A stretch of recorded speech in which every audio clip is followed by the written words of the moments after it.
Aloha, everybody. Welcome, welcome. Hello. Hmm, hmm. Good to see you all. It's chilly in some places. Here, We're here freezing it's chill. here, but we won't tell you what the actual temperature is. You'll log off with Zoom right away.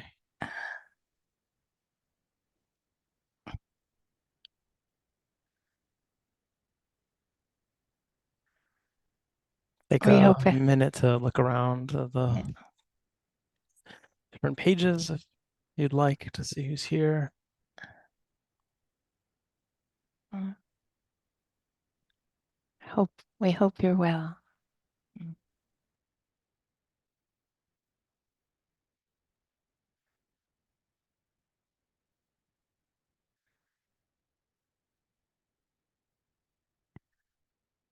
Mm.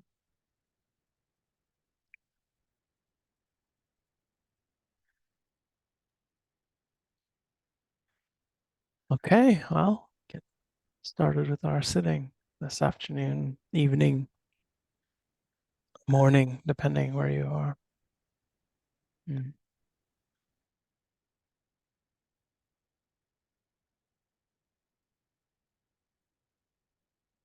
So just taking some time to slowly feel into your seated posture.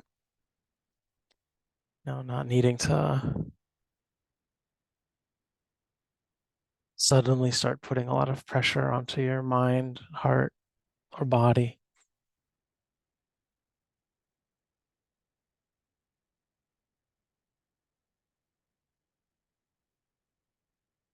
Seeing to what degree you can let the eyes come to close and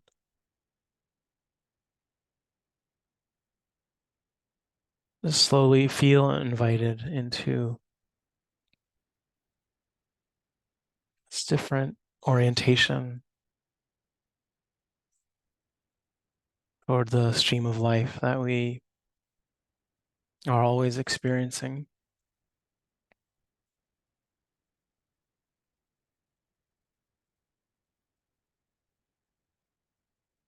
And so much of our time in our daily lives,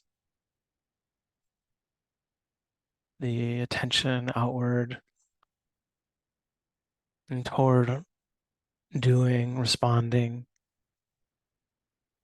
appropriately to whatever we are confronted with. And so much of our charge, our sense of responsibility in the world,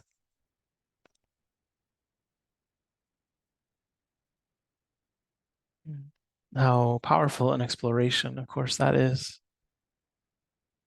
of our lives, our intentions, our minds, our relationships with the people and objects, spaces, beings of all kinds around us.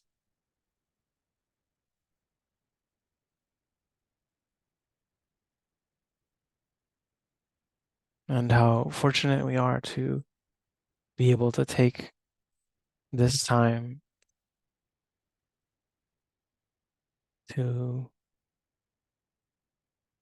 let the world take care of itself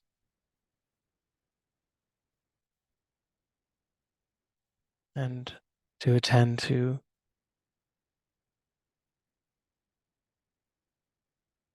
this powerful sensitivity in the heart, mind, to the experiences of the body-based senses,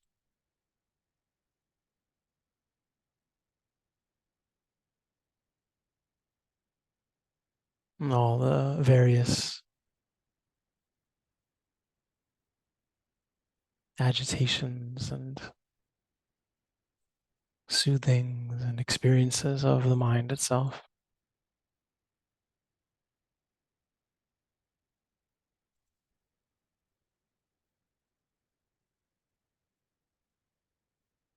and important to see how challenging it can be to really not only change the direction of our attention, our observation,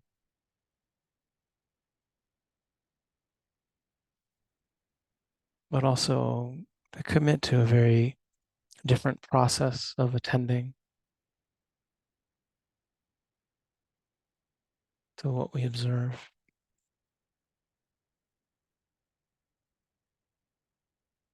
One where we emphasize so much less correction, fixing, manipulating, changing, doing, and try our best to emphasize as much simple observation and caring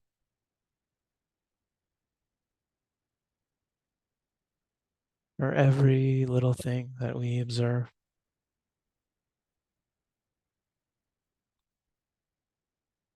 in this flood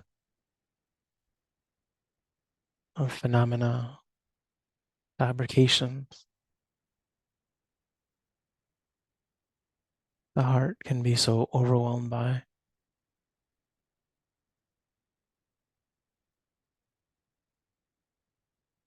Can see the value of this simplicity, simply trying to see, recognize, comprehend,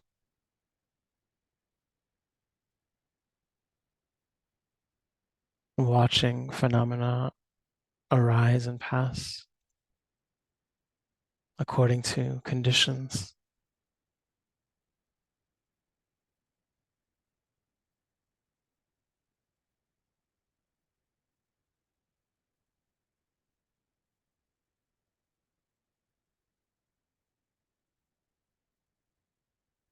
We see how everything is moving, changing, coming, going. Even those phenomena that we encounter that are very persistent, when we observe them, we see the changing, unstable nature of their rhythms and churnings.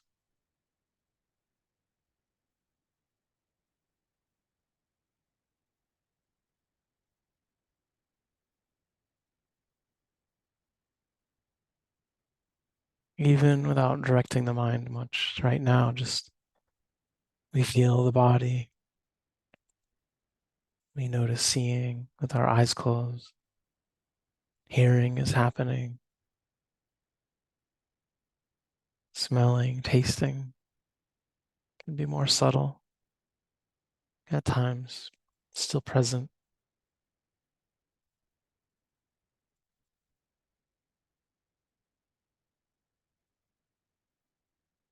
And all of the phenomena of the mind that we're not in control of either.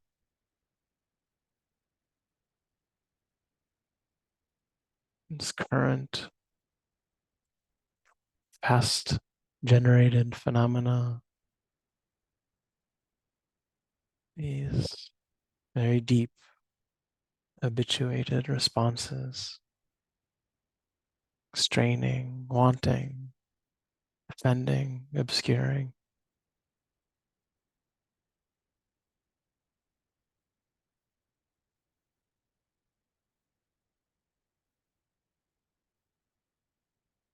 Finding our way through this wilderness of phenomena. Sometimes it is helpful to begin with a sense of attuning to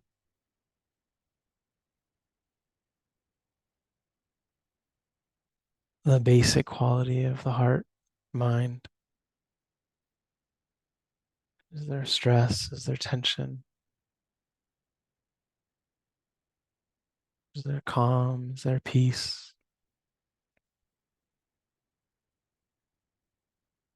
Whatever we encounter, is there a sense of gentleness that we can have with what we observe? There's sadness, And we bring a tenderness to that,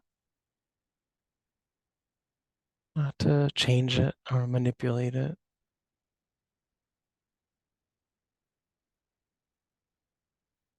to help the sadness know it can trust us, to care for it and connect, acknowledge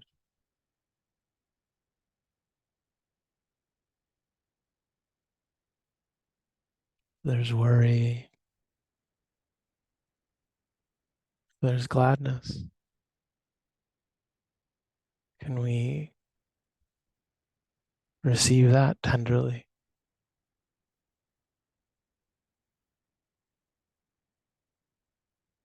attuned to the appreciation for anything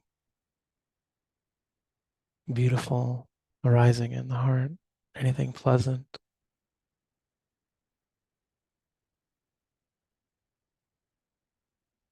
And in this way, we feel the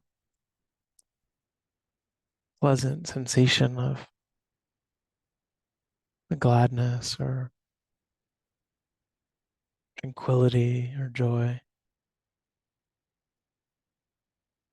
but also the pleasantness of the appreciation.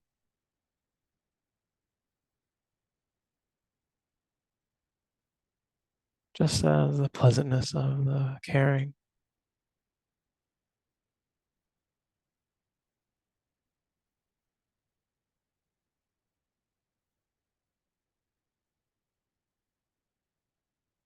Of course, the same goes for experiences in the body,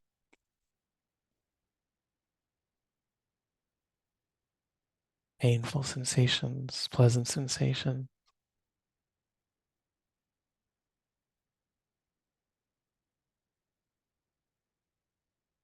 Trying to receive them with a stability of mind. And sometimes it is this spectrum of kindness that can provide that stability,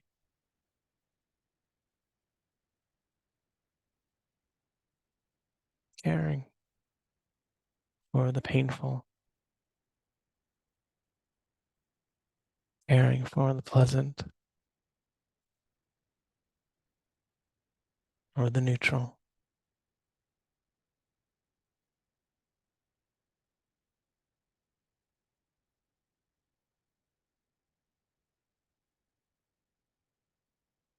If we have any even subtle tastes of that, it's allowing ourselves to feel the goodness of that care,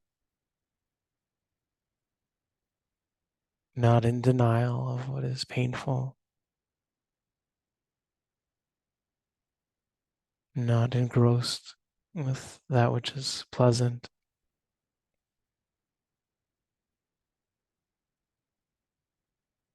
but this balance of acceptance, clear seeing,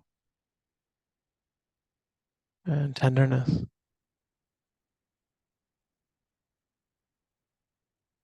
which supports the mind as these things change.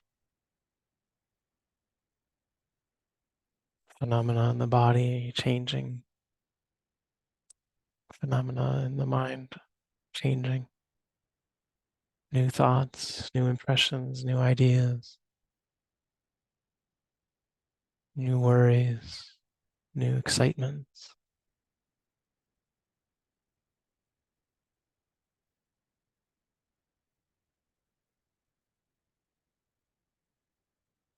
Not suppressing these changes, recognizing the nature of change wherever we look,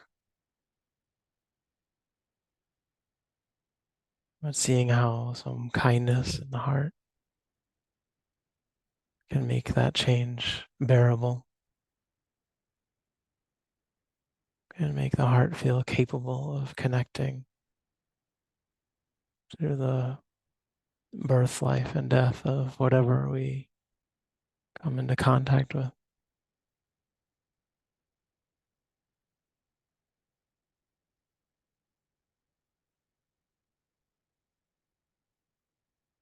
So trusting we can Sometimes feel the sense of continuity with a more open awareness in the body and the mind.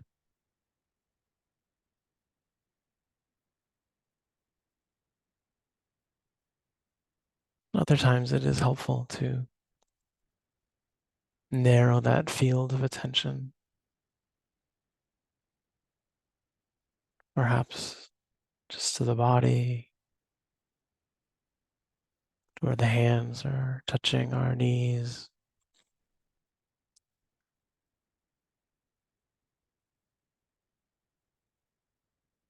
or each other, the hands sometimes folded in the lap, sometimes just the rising and falling of the abdomen. There's enough of a pasture to try to observe all of this change, rising pressure, decreasing pressure, tension, softness.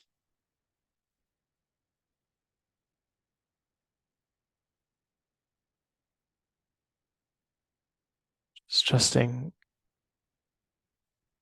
the skillfulness of narrowing that field of attention at times, just to give ourselves a chance to try to keep up with this stream of change.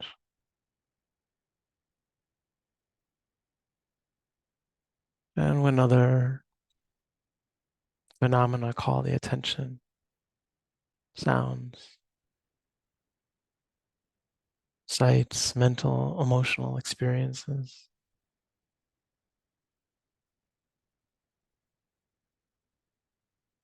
the mind is able to meet them with clarity and kindness.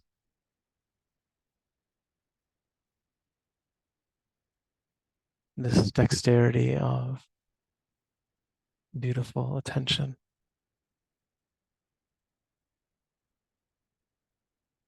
no matter what is happening and where, but always in the present moment. It's coming and going,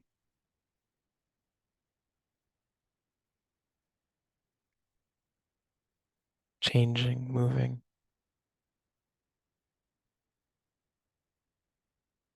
as we make our way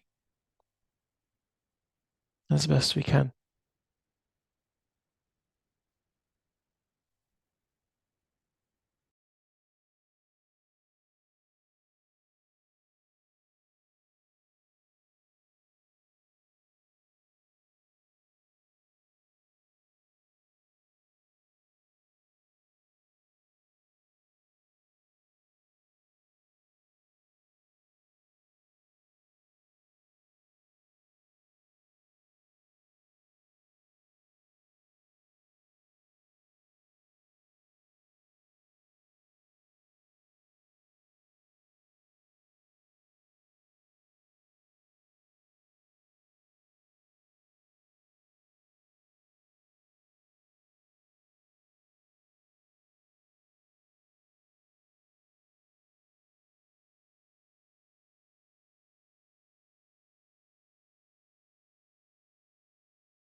Thank you all. Nice to sit together. So, this afternoon we'll take some questions if anyone has them, um, about your practice, about instructions, any of the offerings of the past few weeks, any way that we can possibly support you in your practice. Um, the best way to let us know that you have a question is at the bottom of the screen, your little Zoom screen. If you move your cursor around, you'll see a button that says React. And there you can say raise hand. That's the easiest way. But otherwise, you can type into the chat that you have a question. We can call on you or um, try to get our attention visually on your screen.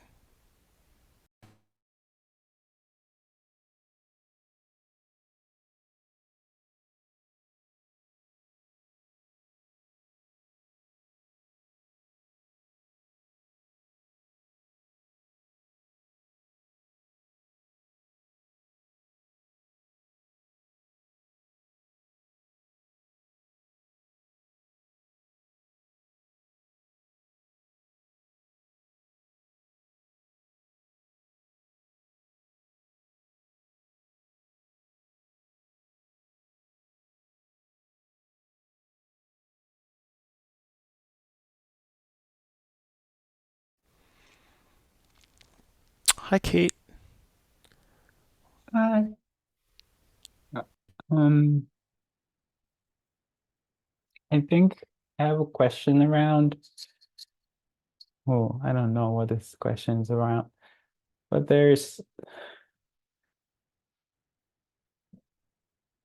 I'm just having I'm seeing habitual thoughts of am I doing this properly? Am I doing this properly? Like more in a sense that's um in my face. And um it's almost like a low grade um vibration of I don't know, refrigerator or something like that subtly, but it's very continuous. Um, and it's very, and also with it, I can see clearly like the identification of it, and it's just becomes, it feels like a huge plate just right in front of my face the whole time. And I I don't know, like this, there's sense of like just being honest, and that's what's happening. Um, that's um like unbearable almost. Just keep seeing that. Um, y- yeah, I mean I know I know that I can keep just showing up for that, and also I know how to distract myself and just take myself out. Um, but it feels important to kind of just be with that huge plate in front of my face. But I don't quite have um capacity or um care for myself to do so. And yeah, I thought I would ask because that's been kind of predominant for a while. Um, yeah. Just like a question before we get in. Does it tend to, do you feel like it has, that it's related to particular actions in your practice? Like, am I doing this right when you do certain things in your practice? Or is it more sort of like it actually doesn't really matter what's going on in your practice? This sort of predominant thing is there. It really doesn't. I thought that, and I thought when I was going back to rising and falling, that might happen, but it really doesn't matter. Like I'm noticing just hearing your instruction. Am I hearing this right? Am I even hearing? Um, yeah. So it's more overall. Oh, But Michelle, I you're have a muted there. Oh, yeah, I have a yeah. quick question too. Um, this might seem too simple, but are you putting this in the category of doubt? A little bit, yeah. Mo doubt and also like identification for sure. Identification to doubt. It's almost like, oh, I'm causing myself doubt. Like, of course I am, kind of thing. Okay, great. Okay.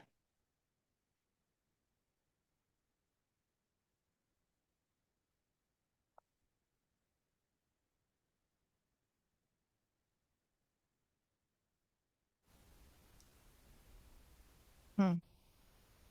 I Do you want to go ahead, No, Jesse? Do you you can want me go to if go? you have Well, something. it's just interesting because it's so would you say it's all pervasive? Like that it's all pervasive?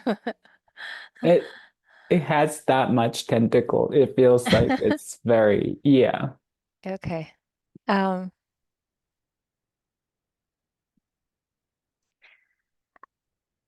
Generally speaking, and again, this might be too simple, but often the recipe for doubt, like again, I'm keeping it simple right now, but I think the response to it might not be so simple, but um, if you could trace back to where the thoughts start to be identified with, often there's something difficult or painful going on that we don't want to be happening. And so the doubt is often around not feeling like we can be with something in particular. Do you see what I mean? Like, rather than it being that the doubt is in being able to be with the doubt. So I want to get that specific at first, just because it sounds like then it's getting into, at the least, at the a lack of reverence for yourself. Right. Is that right? Is that, Yeah. yeah. Yeah. It's as simple as just sitting. It's as simple as just like, oh, let's practice. And it's just being an appropriate condition of like, oh, having everybody together and like this Sunday and it's me. And and am I doing this right? Like, am I okay? And maybe that is the thing that I don't feel okay. Um, and that's what I don't want to really face. I think that's Yeah. I think that's it.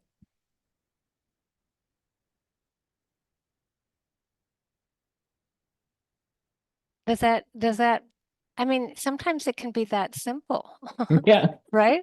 That's what Yes. I was feeling when you were talking. It's like it feels like that, but it's so slippery. It's very slippery. Right.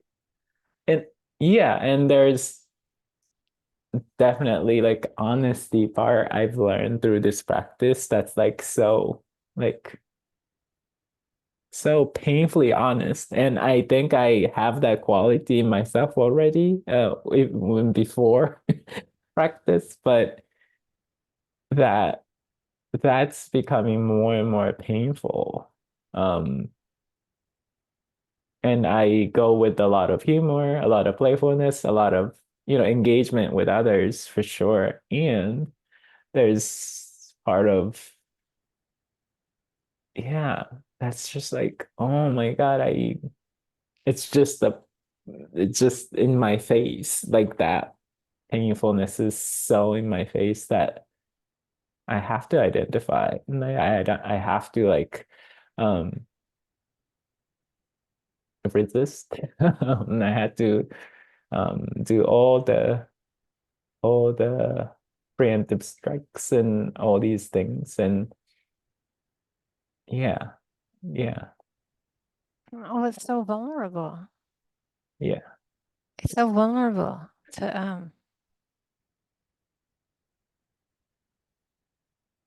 it's almost like you believing the thoughts just knock your ground right under you, right? Mhm. It's a knock, it's the belief in the thoughts, but I do feel like it's just hmm. When something is this slippery, it's definitely a karmic knot. Yeah, Yeah. yeah. So the trouble with it is often Mhm.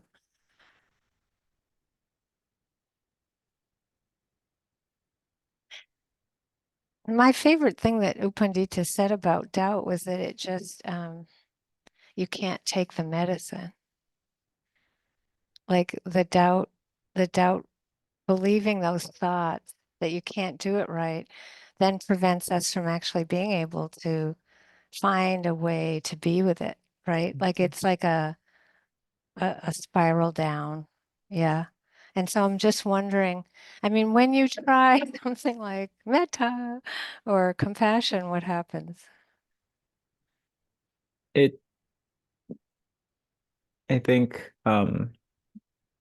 for the longest time, like without doing any phrases, has been really beneficial. And now, like past 6 months, I'm slowly bringing back some phrases because that feels in a realm that like I'm struggling with doubts and um around concept and words and thoughts. Like I engage with doubts in a lot in the conceptual realm than just bringing in a lot more like solid, like, oh, may I be safe? Like that feels very not combative, but like it feels very much more appropriate um for me at like right now for this. So I do that um sometimes. Hmm.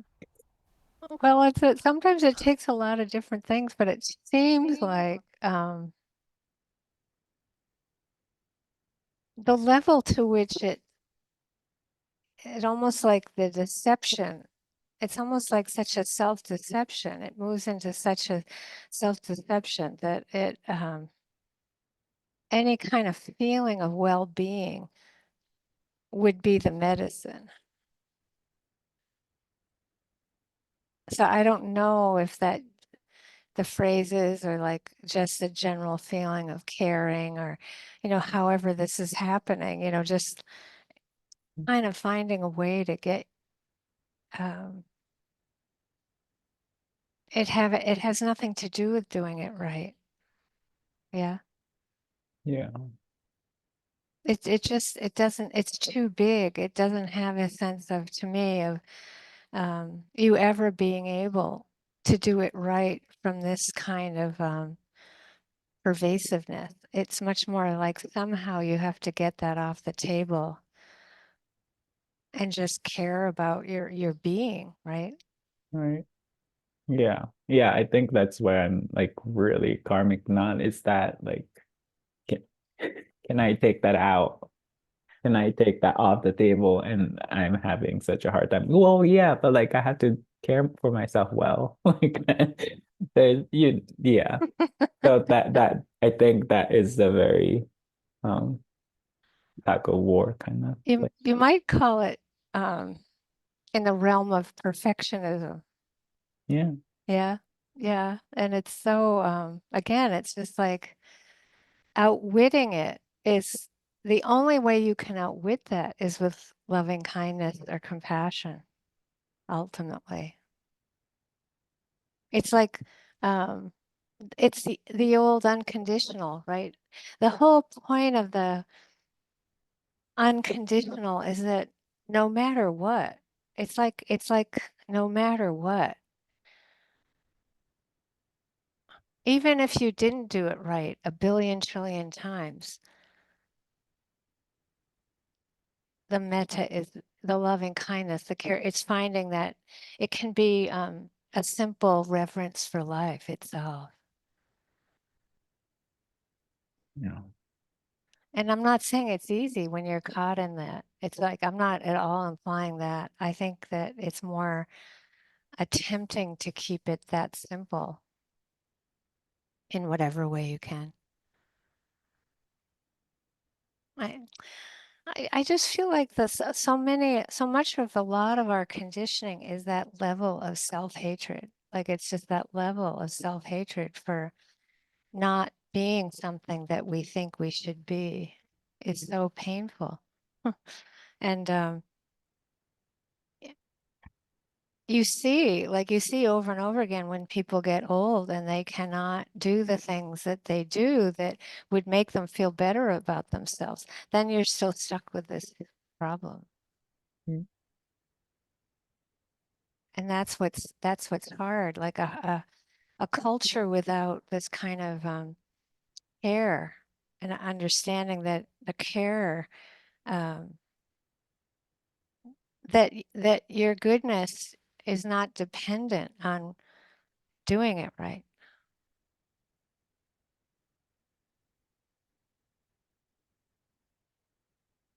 Boy, it's a good one, Kay. It's okay. I mean, I think most people really have to struggle with this, so it's important that you bring it up. I like the refrigerator image though. That's Just no. Like I don't even know until when it stops. That's, you know.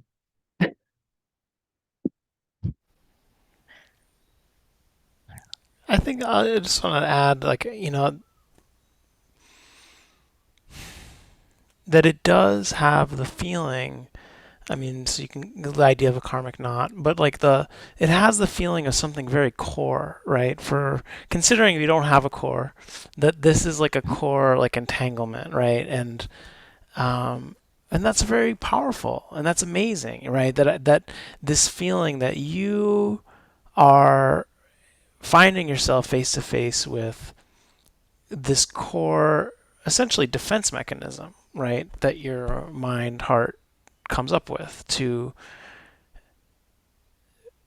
manage and try to attend to, you try to deal with the vulnerability of existence, and that's very, like, that's very heroic, that you are, it's not hidden, it's not, uh, like you're not tiptoeing around it. It's this sense of like it wouldn't be showing up in such a pervasive way if you weren't able to see it, right? And recognize it. Doubt, right? I mean, this essential function of which falls into that realm of like, kind of the delusion versus the greed or the hatred things. I mean, of course, like we always say, they're all intertwined in their ways, but this sense of like this is a protection, and it's a horrible protection. It's a painful protection. It's like the chronicness of it and the identification with it and all of that is like so painful, but that you wouldn't be seeing it if your mind wasn't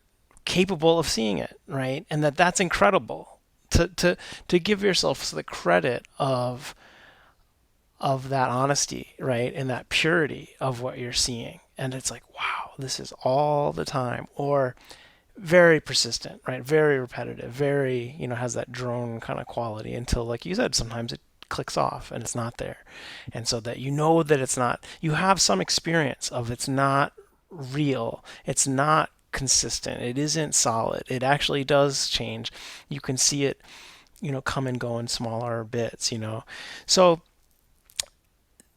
so you're seeing it, and your heart mind is like capable of seeing it and ready to see it, and that's amazing. And there is this, unfortunately, that it's not always like our sensitivity to the truth and the equanimity with the truth are often not in sync, right? That's this whole process is the fact that they are rarely in sync, right? Usually we see things and we're not equanimous with them, and we have to kind of keep going through our process with it until eventually we're okay with it. and it's not a problem. We don't need to get rid of it in order to feel free, and it doesn't matter when it arises, and it can dissipate, and it's, it's like the entanglement with it stops perpetuating it. But when it arises, it's not a big deal when it arises. So that that sense of like, yeah, that sensitivity is greater than the equanimity is of course part of, like, a huge part of just this practice and our path. And um, and so I think it's just like reiterating some of what you two have already kind of gone over. There's the running away, the getting outside of it, the like wherever we get distance method, right, of knowing that we're overwhelmed by it and we don't have, it drains us to keep trying to show up for it, and then it starts winning, right? You start believing those thoughts more. It's harder to, like, you know it's just a thought, or what's the feeling of doubt beneath that sense of, okay, we know that there's no doing this right, so what is the sort of undercurrent thing there? So there's the getting away from it, there's the trying to engage it, and we see how it kind of, withers us. um, and then I think part of how I would also just phrase kind of what some of you all have talked about from the metta and the Vipassana side of things is the structure, right? Part of what protects us from doubt, especially that question of it, of am I doing it wrong, is to just do what we're told, right? When we lose that sense of our own volition, and it's like you do the method. You don't give yourself so many options. We offer a lot of sort of like fluidity with method, right? In terms of the approach that we want people to feel that spectrum. But kind of like you've already described, it's like sometimes just like going to the phrases, right? Or rising and falling, and like noting rising, rising, falling, falling, rising, rising, falling, falling. Like that level of method is a structure that is part of what protects us from doubt and this sort of delusion in general. And it can build the concentration, right? That the idea that, like, actually it is concentration that also can help not get rid of but suppress the doubt enough to feel like you're getting some relief from it, so you feel like you're getting some space from it. But that it's very hard to get that traction going when it's like so persistent, and every time you try to sort of step on the gas, it gets stronger. So you have to be careful, of course, with that dynamic. But I do think there is that sense of at times it's just the structure, actually, of the method, let's just say the Mahasi method, that in all of these frames, can be the refuge where you don't, the question might not be able to get in as hard because you're not doing what you want to do, you're just doing what the method says to do. And there is sometimes some relief in that. I'll say, of course, when there is the identification and there's that entanglement, sometimes doing metta for ourselves amidst that can be hard, right? Because it's so kind of intertwined with our not sense of worthiness that sometimes picking an object outside of ourselves for, like, the metta practice is a skillful way to go, because it doesn't matter. You feel the metta feeling. It doesn't matter what direction you're pointing it in. The feeling of it is doing the same work. So it's not to feel like, oh, well, I need, again, this question, am I doing it right? It's like this is the thing to do. Is I need to be able to love myself, and it's like actually the experience of love, wherever it lands, is building that internally, and it actually doesn't matter so much in terms of, particularly in these times, what direction it's pointing in. Mm. Yeah, but it's the dragon. I don't know. Am I muted? One other thing I just would add, that is the nature of a karmic knot is that it's very humbling.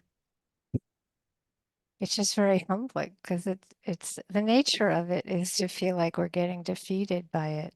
So as Jesse said, I think that sense of that part of you that's falling for the thoughts um, is going to want to be rescued.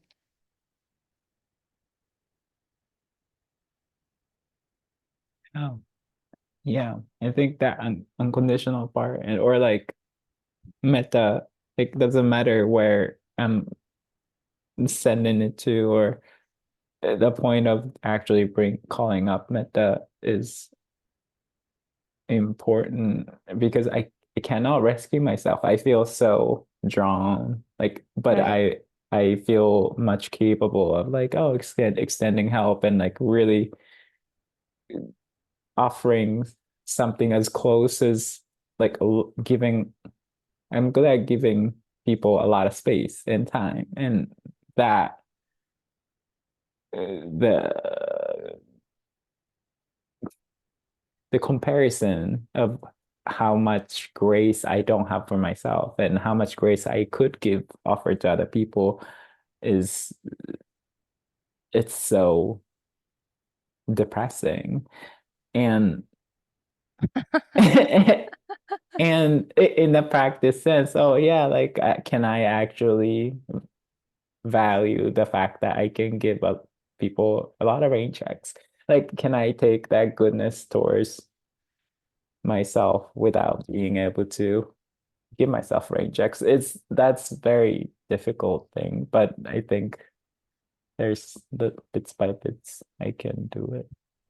It'll be bit by bit. It's like Yeah. it's a karmic knot. And so this is your teacher.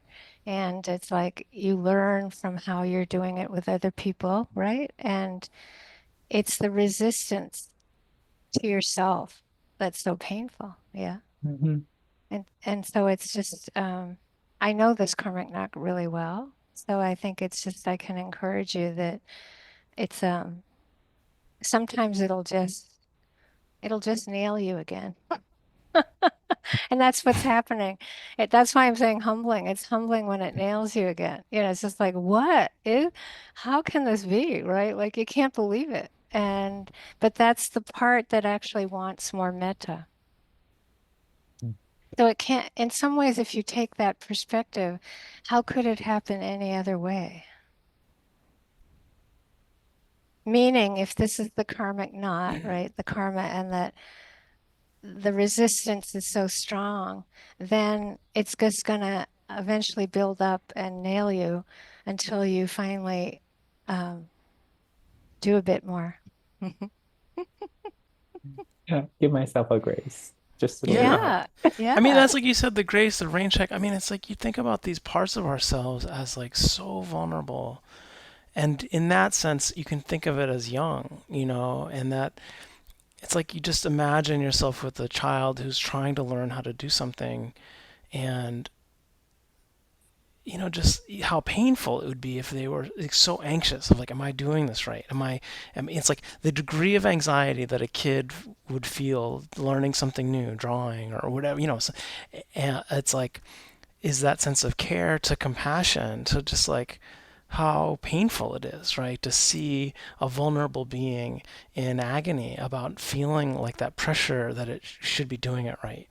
And is that something that it's like we can recognize of like how painful actually that is and how kind of primordial, and how much care that could call up for us. It's like if we did see it externally, um, and start to where a little slow we start to sort of feel ourselves in that, right, and be able to bring that sense of care and concern, for that degree of pressure that we can take on, you know um, around doing things right. Yeah. Mm.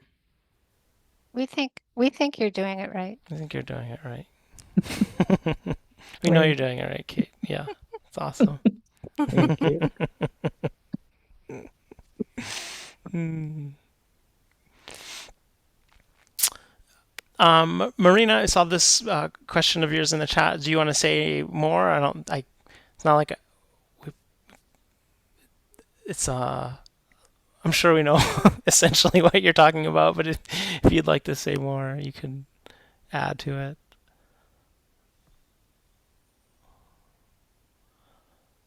Okay, thank you. This is my first time here, so I'm a little bit nervous.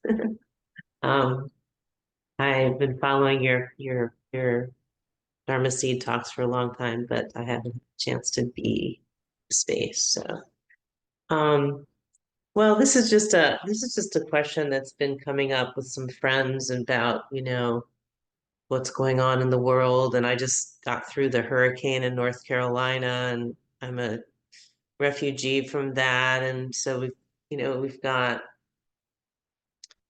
so much pain and loss going on in the world. Um, and I just I get a little bit cynical about hope, and I but then on the other hand, despair is so it's a kind of a dark rabbit hole as well. And I just am curious what you guys have to say about it, and how to work with it in the practice. Gladdening the heart and versus I don't know. I'll leave it at that. Yeah, absolutely. And welcome. Where in North Yeah. Carolina were you and where are you now? I took refuge, ironically, on the coast of Carolina from the mountains where the hurricane hit. Wow. And I'm in a huge transition and carrying some survival guilt and all kinds of stuff with me. But it's real beautiful here. So um by the water. That's great. Jesse, do you want, I can start if you want, but you can both start. So, I mean, you can start. It's a bit, this is a big question. It's not like a little question. Both questions I think are important. So, You can start. it's big because it's so big. I think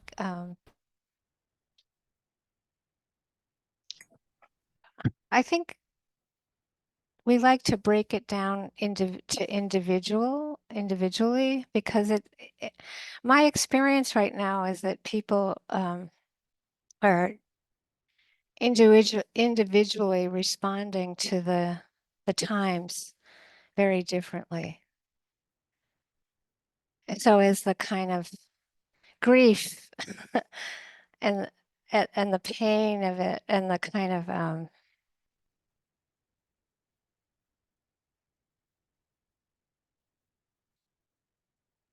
it seems like the increasing levels of those. If you put it in the category of pain, right, and the Buddhist teaching around there's pleasant, unpleasant, neutral, and how we tend to each individually respond to pain, I think one can have a lot of hope individually. And so for example, it'd be interesting to me how you're working with the situation individually, because you see, that's where in these kind of times that will have an effect on someone you know and someone else you know. And it has the way the Buddha even did loving kindness. It was like he started in here, filled up the space inside him, and then it went out and out. It went that way. And that's very hopeful. Yeah, like I think it's to, and whatever we might even mean by that word hope, but I think it's that at the least, if you can call it the opposite of being lost in despair, right?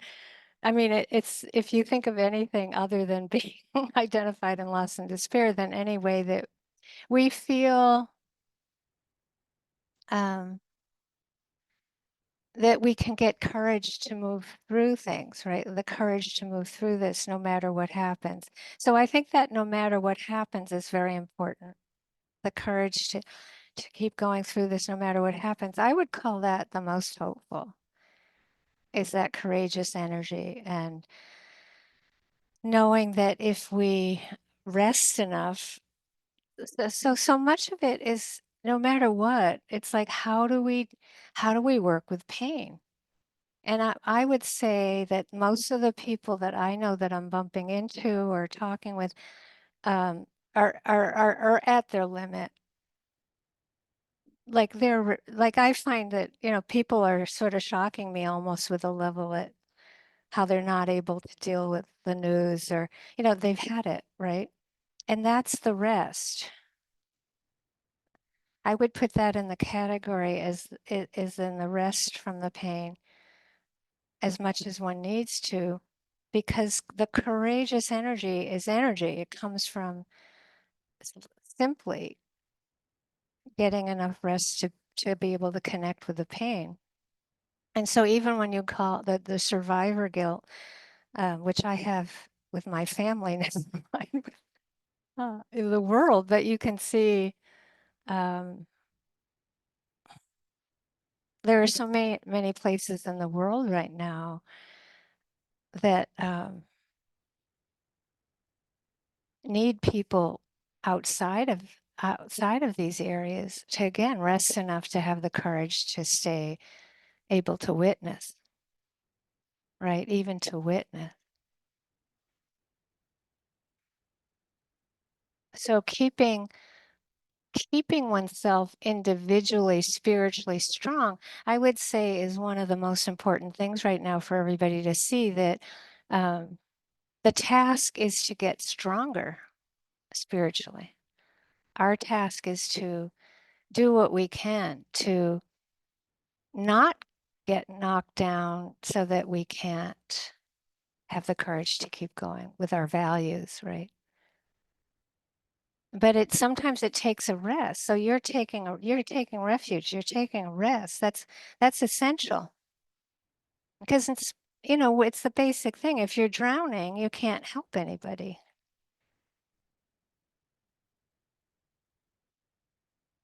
So again, I mean, I'm just kind of flabbergasted really with what's happening right now for everybody, because it feels like a time of like, whoa, everybody's sort of reeling, and people are doing individually what they need to do. And distraction isn't ultimately going to work, but it's going to work somewhat temporarily.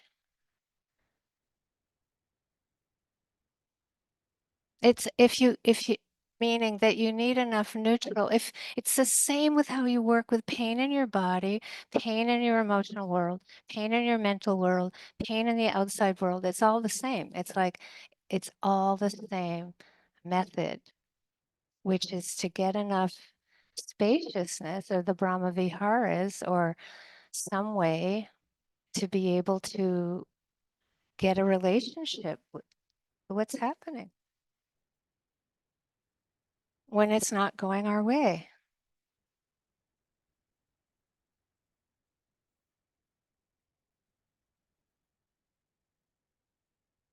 We need people to pull it together and do what they need to do to pull it together. And however that happens, we need to have a lot of empathy for, and realize that some people need to go into total delusion.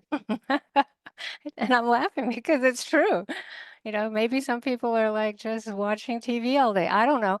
But it's like, so what? Like, people are going to need to do what they do to, like, recover, so that they can, like, figure out how to be helpful if they're not already, in their own little way. And I think that's probably enough for me for the moment. But I really feel like I'm getting like, okay, we're gonna just get stronger, but we need to rest enough to do that. We're gonna do this. We're gonna get stronger. Yeah.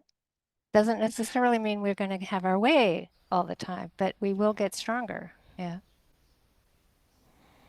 Okay. Mm.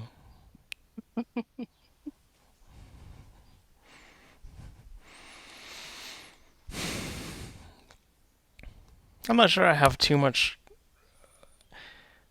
you know, more to add. I mean, I just, yeah, I share, Marina, that I share a cynicism around or a carefulness at its best, sometimes cynicism around that word hope, for sure. And I think kind of as Michelle was starting to sort of just like untangle it, the sense of what do we mean by that? And I think there's a difference between confidence and faith and hope. If hope means an expectation that certain things are going to happen the way we want them to, that is unlikely. That feels, I haven't seen that anywhere in the Buddha's teaching, right? That like things are going to be okay, right? That's like, and it's kind of one of some of what Michelle has been conveying to me of like that motto that people will be like, well, things are going to be okay. And it's like, I've never heard the Buddha say anything that like that, right? That's like, things are not going to be okay. We know like everything is going to fall apart and everyone will die. And in the literal terms of Buddhism, and that the okayness comes with an acknowledgement based in the understanding that actions have consequences. And that you can have confidence in, right? That like actions have consequences, and it's like the quality of mind that is motivating any particular action, physical action, mental action, verbal action, that matters, and that with certain qualities of mind that are motivating actions, you can there will be more dependable results of those actions. And that as a individual and as a world and whatever groups within that spectrum we want to, we identify with or hold as real, it's like, yeah, we are the owners of our actions. And there is a confidence and a faith in that truth that I think leads towards equanimity, leads towards understanding, leads towards more compassion of understanding all the unnecessary suffering that we go through as individuals, as communities, as a world. You see where it comes from, where we recognize it's like, oh, these actions motivated by this lead to this result, and so there's a clarity to that, and that sense of it, Michelle's saying, like making us stronger, for sure, and I think that is very different than like a wanting attachment to things being a certain way. That hope can kind of that word can also mean something more like that, of just like you hope things are going to be the way you want them to be. And I don't think we can stop the human heart from hoping. It's just not like a thing you're going to like turn off, or like crush, or, and you shouldn't be able to, right? It's like we have to watch ourselves,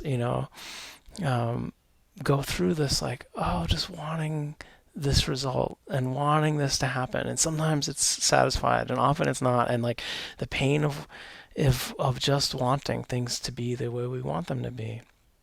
Even if it's a beautiful thing, right? The attachment doesn't mean it's an unethical or immoral desire, right? We might want something very hopeful, but it's still a wanting, and the suffering that comes from that, and of course the joy that comes from that when our hopes, our expectations, our desires are filled, and they're not just like our personal wantings of pleasure, right? That some of them are very beautiful, and so it's not to denigrate them or think you can just turn it off. But I do think that the deeper path is what Michelle is pointing to, of understanding that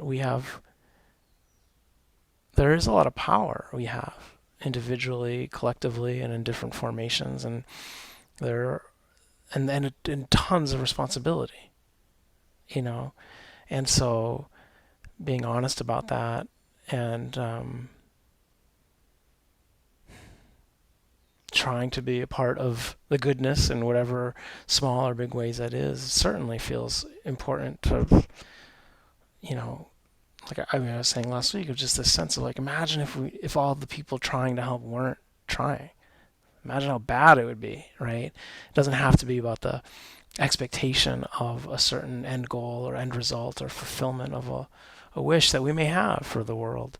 But it's like the point is doing it matters. Doing it helps. And like that, there can be an undeniability to that, which doesn't require hope. It's just a certainty, and it's a faith based on the truth of actions have consequences. And we know that, and we see that in our own lives. We see that in our relationships. And that is an important thing to root in terms of the strengthening, I think. At all times. Certainly now. Yeah. Yes, right. I think Michelle said Yeah, that. I just, again, I think just to add into that,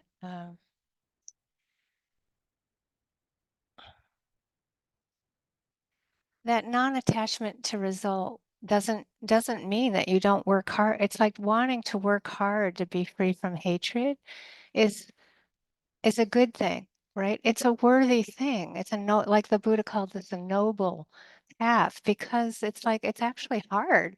You know, we could be, if we were attached to not having a moment of hatred, and then we'd lose hope because we have a moment of hatred, but we're working hard to not. Do you see what I mean? It's very it's that's not what it means at all. I mean it like this situation we're all in these times is, it doesn't mean we give up, but it means that you kind of like have to keep getting in touch with your ethics. And that's like, I think of that as hopeful. The ethics, the goodness, and the knowing what's actually the right thing to do. And everybody's going to be different. You know, my older sister is almost an invalid, but right recently, if you care about what's happening, then if you're not upset, I think something's wrong. You know, of course, people are full of grief and concerned about all the unnecessary suffering and blah, blah, blah. You know, it's so important.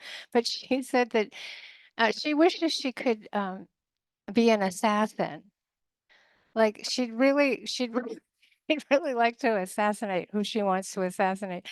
And I'm like, oh yeah. And then she said, or, right, you know, she said, because I would probably fail at it. She said, I'd get there and I would have to pee. She's old, right? I'd have to pee, or I wouldn't be able to see. She's hilarious. She's like, or she said, I think all I can do is, this is very hard. For her to say this was like a miracle. She said, or I think I'm just going to have to sit back and watch this show.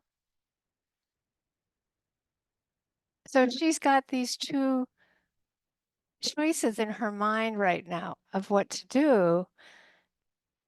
And I said, well, probably sitting back and watching the show, that sounds good. Like, like that. Do you see what I mean? Right now for her, that's brilliant. Like that's what she needs to do. She's really, really overwhelmed and upset, right?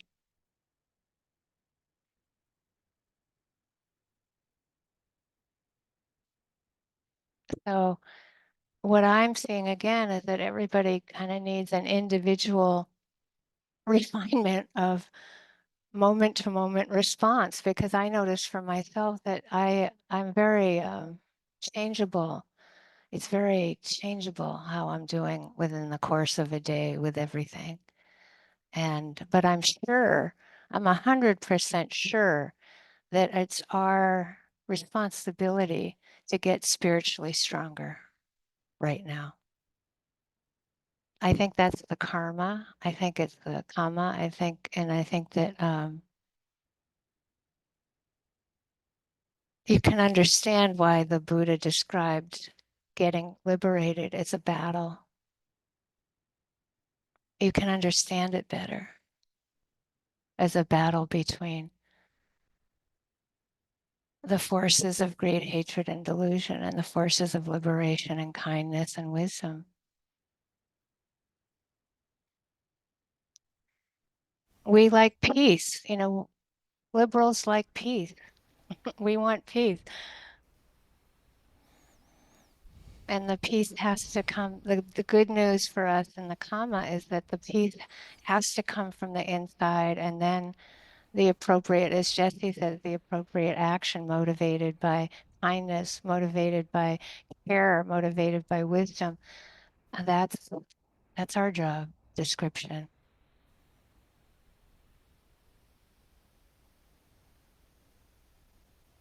And like I don't know what Kate was describing. It's like you come for the peace, but you stay for the war. That's th- that is what this also is. Yeah.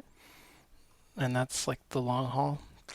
And I do want to say, just like Michelle is saying, like the end, like just about our practice, like even just that take of like, we are not,